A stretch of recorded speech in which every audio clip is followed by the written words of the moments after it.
I now give the floor to Her Excellency Beate Meinl-Reisinger, Federal Minister for European and International Affairs of Austria.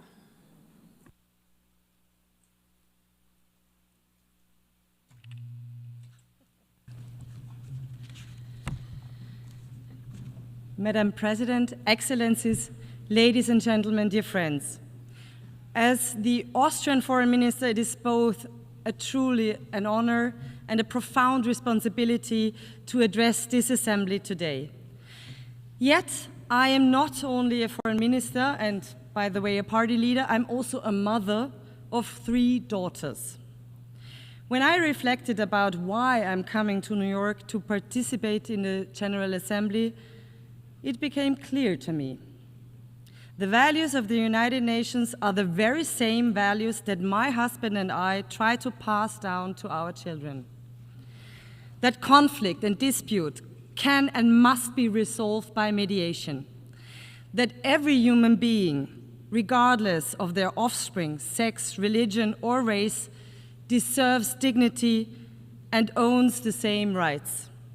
That rules have to be followed by everyone, and big problems can only be solved together, and that every one of us has the responsibility to act not only in their own interest, but to work for a better future for everyone. I suppose that all parents around the globe share a common wish for their children to grow up with the promise of a bright future, especially now, especially in critical times like these. Especially in times when these values and simple rules are threatened by disrespect. Madam President, Excellencies, when I listen to my oldest daughter, a teenager, I sometimes get the feeling that weighs really heavy on me. Namely, that for our children, for my children's generation, the future does not seem brighter than the present. We all can sense that there are fundamental fears. Fears of war and conflict, fears of climate change, of radicalization, of fundamentalism, and the division of our societies. That burdens me deeply as a mother, but also as a leader.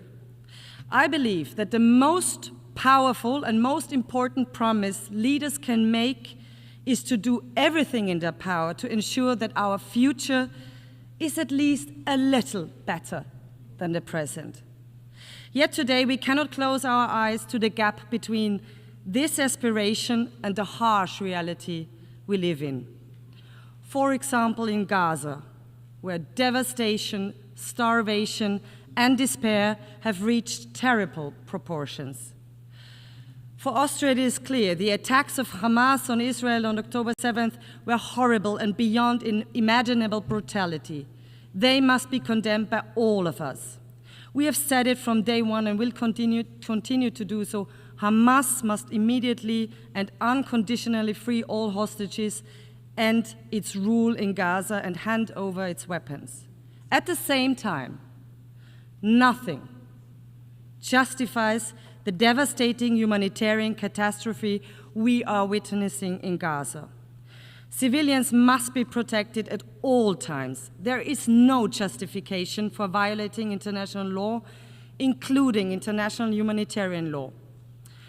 Austria is not only, because of our own historical responsibility, a friend of the people of Israel, but the actions and decisions of the Israeli government break my heart. This war must end now. The hostages must be freed, and humanitarian aid must reach the suffering civilians in Gaza as soon as possible. Our vision, the Austrian vision, is clear: a comprehensive, just, and lasting peace in the Middle East. 2 states, Israel and Palestine, living side by side in peace and security within recognized borders. Austria's support for the 2-state solution is not just words. We have supported the Palestinian Authority for many decades. At that point in the future, when this step can make the most meaningful contribution to peace And when the right conditions have been met, we will also recognize Palestine as a state. We welcome President Abbas' condemnation of the October 7th attacks, his call to free the hostages, the prospect of elections, and his demand to disarm Hamas. We thank all those who took a huge effort to end this war and bring solutions for peace and security to this region. These are steps towards peace, and Austria will work with all partners to turn them into reality.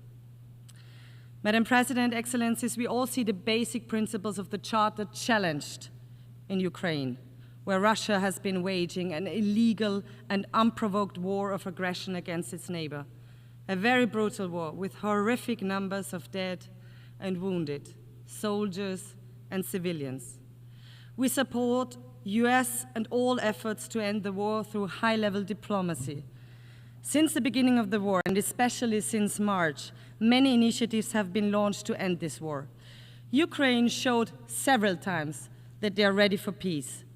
But instead, Russia continues its attacks on cities and villages, on schools, on hospitals and kindergartens. Russia even escalates now towards the EU and NATO countries, and this is unacceptable. Austria calls urgently for an immediate ceasefire as a precondition for genuine talks to end this war. Russia cannot simply talk peace during the day and bomb during the night. And it is absolutely clear that it is up to Ukraine and Europe to decide on our hopefully common future and security architecture. But Ukraine and Gaza are not alone. In Sudan, civilians face massacres while a humanitarian catastrophe unfolds on an unparalleled scale. In Haiti, gang violence and organized crime hold an entire nation hostage.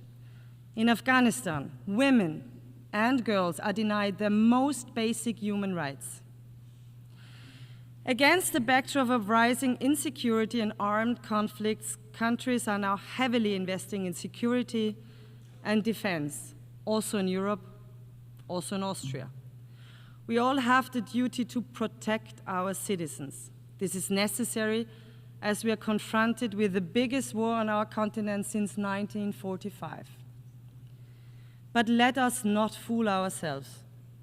Growing nuclear arsenals or uncontrolled autonomous weapons systems will not make our world a safer one. While we all must ensure the safety and security of our populations, we must never give up on international humanitarian law, and we must ban weapons which kill randomly. Excellencies, today we face growing disregard of the UN Charter itself, a rising tide of coercion and unilateralism, a dangerous erosion of trust. The United Nations were born out of the ashes of war and the promise of never again. Does the UN still live up to this promise? Is the UN still fit for purpose? What we do today matters. We must not fail our ancestors. We must not fail our population. We must not fail our children. We must therefore ensure our activeness, an active world community, and effective United Nations that can deliver. Austria is ready to do its part to fulfill the UN's promise, to engage in open and fair dialogue, to build true partnerships, to rebuild trust that has been eroded by reckless actions of one country without considerations of others. It is about time to rebuild partnerships. It is about time to rebuild trust. That is why Austria presented its candidacy for the UN Security Council for 27-28 already back in 2011. We strongly hope to count on your valuable support at the elections in June next year. Why should you support us? Austria is a rather small country and a military neutral one. We are a reliable host country, proud host country, of one of the UN headquarters in Vienna and support the Secretary General's reform efforts. Many negotiations in Vienna took place that have bridged divides and saved lives. We know that small countries depend on the rule of law, on diplomacy, transparency, and inclusiveness. That's why we will serve the entire international community if elected. We champion international law, the protection of civilians, disarmament, and UN peacekeeping. More than 100,000 Austrians have served as peacekeepers around the world since the 1960s. We are a reliable development partner and make our contribution to the enormous challenge of climate change. And no, denial will not help us to adapt to this challenge. This is why Austria is proud to co-chair the UN Climate Security Mechanism this year. Excellencies, the people of the world, our populations, the children of the world, rely on us. They trust us to protect peace, prosperity, stability, and healthy United Nations that delivers answers to global challenges. 80 years ago, our predecessors gave the world a charter and a promise for a better future. Let us renew this promise and work hard so that the future is better than the present. Thank you very much.